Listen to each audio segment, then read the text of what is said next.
Всем привет! Спасибо, что зашел. Многие в комментариях попросили меня сделать вторую подборку интересных и захватывающих экшенов для нестареющей приставки Xbox 360. Просили? Получайте. Я составил очередной топ игр в жанре экшен, который с удовольствием проходил на коробочке от Microsoft. У всех игр из данной подборки затягивающий геймплей, захватывающий сюжет и отличная графика. Надеюсь, вам понравится. Ну а мы начинаем. GTA 4 – это четвертая часть бандитской саги от разработчиков Rockstar. Игра повествует об эмигранте из России, Нико Белике, который приезжает в Америку по приглашению своего брата, который точно так же уехал в США для реализации своей мечты. В четвертой части разработчики изменили достаточно много, а именно боевую систему, увеличили игровой мир в разы, добавили больше возможностей, полностью изменили графику и сделали саму игру более реалистичной. Главному герою предстоит влезть в опасный мир американского криминала, отвоевывая свое место под солнцем и достойную жизнь. Бэтмен Arkham City. Игра является продолжением Batman Arkham Asylum. В продолжении истории противостояния Бэтмена и Джокера игрокам предстоит отправиться в пригород Аркхамской лечебницы, так как в Arkham Asylum за пределы Аркхамской тюрьмы Бэтмен не выходил. Новая часть похождений защитника Готэма стала куда масштабнее и разнообразней. На откуп Бэтмену выдают целый район Готэма, по которому можно свободно перемещаться в любых направлениях, который наполнен как сюжетными, так и побочными заданиями. Драки стали более разнообразными и динамичными. Врагов можно выводить из строя более эффективными приемами, нежели в оригинале, но и список боссов пополнился крайне интересными персонажами. Разработчики улучшили качество картинки, используя тот же движок, а также поработали над графическим стилем игры, максимально приблизив его к комиксам о Темном рыцаре. Игра все так же остается одиночным проектом, то есть игрокам предстоит сражаться с преступниками в одиночку.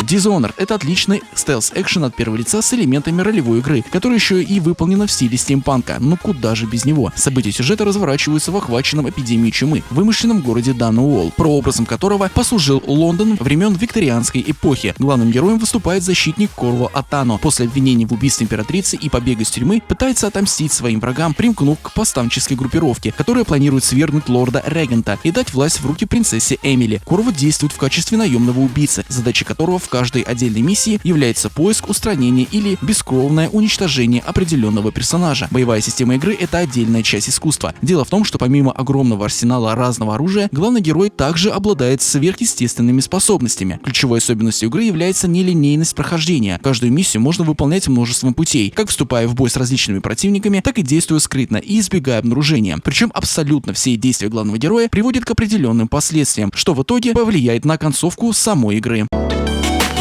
Прототип. В прошлой видеоподборке экшенов для Xbox 360 я рассказывал про вторую часть этой увлекательной игры, но обделять первую часть данного проекта мне тоже как-то не хочется, и в данную подборку я решил добавить первую часть. Прототип — это экшен от третьего лица, действие которого происходит в зараженном опасным вирусом Нью-Йорке. Главный герой Алекс Мерсер обладает сверхспособностями, но абсолютно не помнит, когда и при каких обстоятельствах они у него появились. Воспоминания других людей позволяют Алексу по кусочкам восстанавливать собственную память, чтобы понять, что за вирус распространился по городу и каким образом он сам связан с ним. Главный герой наделен совершенно непонятной для него силой. Он может видоизменять свое тело, становясь оружием в собственных руках, а еще он может выбивать в прямом смысле слова воспоминания других людей. В творящемся вокруг него хаосе Мерсер пытается найти правду о том, кто его наделил такой силой и кто несет ответственность в заражении всего города. В отличие от других мутантов, которые распространились по городу, Мерсер — прототип некоего проекта, и поэтому он может прыгать по зданиям, делать из своих рук оружие, а из тела броню, и поэтому его крайне сложно победить. В общем, боевая система игры на высоте. Помимо этого, главный герой также умеет превращаться в своих жертв, что позволяет ему проводить не только разрушительные диверсии, но и разведывательные операции, а также одурачивать своих преследователей. Devil May Cry 4 — это четвертая часть динамичного слэшера, который впервые представил игрокам героя по имени Нера, который принадлежит к так называемому Ордену Меча. Нера отличается от Данте, второго протагониста и главного героя серии, наличием демонической руки, двуствольного револьвера и совершенно другим отношением к окружающим. История четвертой части рассказывает об очередном заказе, который получил Данте. Его целью становится уничтожение Ордена Меча. Геймплей не сильно изменился со времен третьей части. Игроки все так же бродят по локациям и уничтожают врагов, зарабатывая очки и на них приобретая новые приемы. С помощью этих приемов игроки могут продвигаться дальше по сюжету, встречая и уничтожая все новых и новых врагов и боссов. Assassin's Creed 3. Третья часть приключенческой серии. События продолжения игры разворачиваются во время гражданской войны в США. А новым ассасин парень по имени Коннор, наполовину индеец, наполовину британец. Главному герою предстоит пройти через всю войну, дабы остановить своего отца и отыскать некий ключ, который необходим Дезмонду. В третьей части серии появилось множество нововведений. Одно из основных — возможность путешествовать не только пешком, но и на собственном корабле. Главный герой должен уничтожать враждебные корабли и форты, или же брать их на абордаж и занимать с боем. Даже не постесняюсь сказать, что третья часть игры стала прорывной во всех смыслах. Именно она оживила серию Assassin's Creed. В игре было все то, чего нам не хватало в предыдущих частях. На Xbox 360 Assassin's Creed 3 отлично оптимизирована и выдает хорошую картинку, так что настоятельно рекомендую к прохождению. Hitman Absolution. Продолжение легендарной серии игр про 47-го агента. Действие очередного стелс-экшена разворачивается после событий последней части Blood Money. В Absolution несколько постаревшему агенту предстоит ликвидировать своего бывшего координатора Диану и привести в агентство некую девушку по имени Виктория. Завершив контракт на очередное задание, Хитман решает исполнить последнюю волю Дианы и забирает Викторию с собой, не позволяя никому до нее добраться. Параллельно с этим 47-й ищет сведения об этой девушке и о том, почему же она так понадобилась его агентству. Absolution направленный на изучение вашей жертвы и ее незаметное устранение наиболее тихим способом, чтобы никто даже не заподозрил о содеянном. Агенту 47 предстоит работать как издалека с помощью оружия, так и вблизи, используя разнообразные подручные средства. Также игроки для ликвидации целей могут воспользоваться несчастными случаями, сталкивая своих жертв свысока. А вот эффективность маскировки и переодеваний стала куда хуже. Враги теперь куда быстрее познают 47-го, и лишь немногие костюмы позволяют ему спокойно разгуливать по уровням.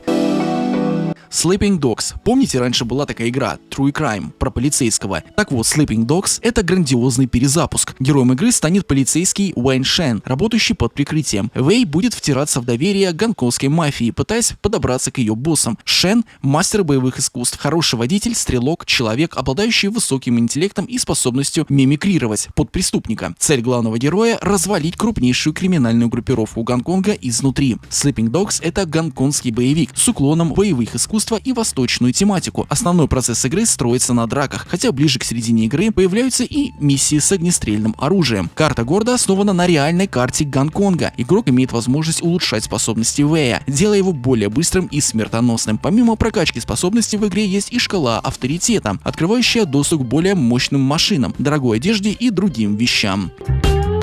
Darksiders. Приключенческий экшен с открытым миром, рассказывающий историю одного из 4 всадников апокалипсиса по имени Война. В самом начале повествования Войну обвинили в нарушении равновесия между раем и адом, что вызвало гибель человечества. Спустя сотню лет после уничтожения человечества Войне приходится выйти на свободу, дабы найти причину, по которой он слышал зов апокалипсиса, и постараться очистить свое имя от лжи. Игра сделана в ярком стиле, присущем комиксам и фэнтези, а геймплей напоминает скрещение God of War и The Legend of Zelda. Герою приходится прокладывать себе дорогу через полуразрушенный город, используя огромный меч, с помощью которого он уничтожает разных демонических тварей, решая загадки и проходя уровни. Война будет узнавать все новые и новые детали касательно погибшего мира и в один момент найдет ответы на все свои вопросы. Metal Gear Rising: Revenge. Это сверхбыстрый, динамичный, просто ураганный экшен-слэшер, события которого разворачиваются через 4 года после окончания МГС-4. И именно МГС Revenge посетила Xbox 360. По сюжету игры компьютерный вирус под названием Fox Alive уничтожил систему Сыны Патриотов, а также уничтожил военную экономику и вынудив частные военные корпорации защищать разных высокопоставленных персон и выступать в качестве миротворцев. Главный герой игры, бывший оперативник отряда Foxhound по имени Райден, присоединяется к одной из таких корпораций, дабы защитить свою семью. Во время одной из миссий Райден теряет фактически все тело, однако получает новые кибернетические улучшения и отправляется в погоню за людьми, которые пытаются устроить новый мировой конфликт. Главному герою предстоит сражаться с помощью своего клинка с армиями солдат и различной военной техники, иногда сталкиваясь с уникальными боссами, каждый из которых после своего поражения оставляет Райдену новое оружие. Короче, игра выполнена в лучших традициях экшенов.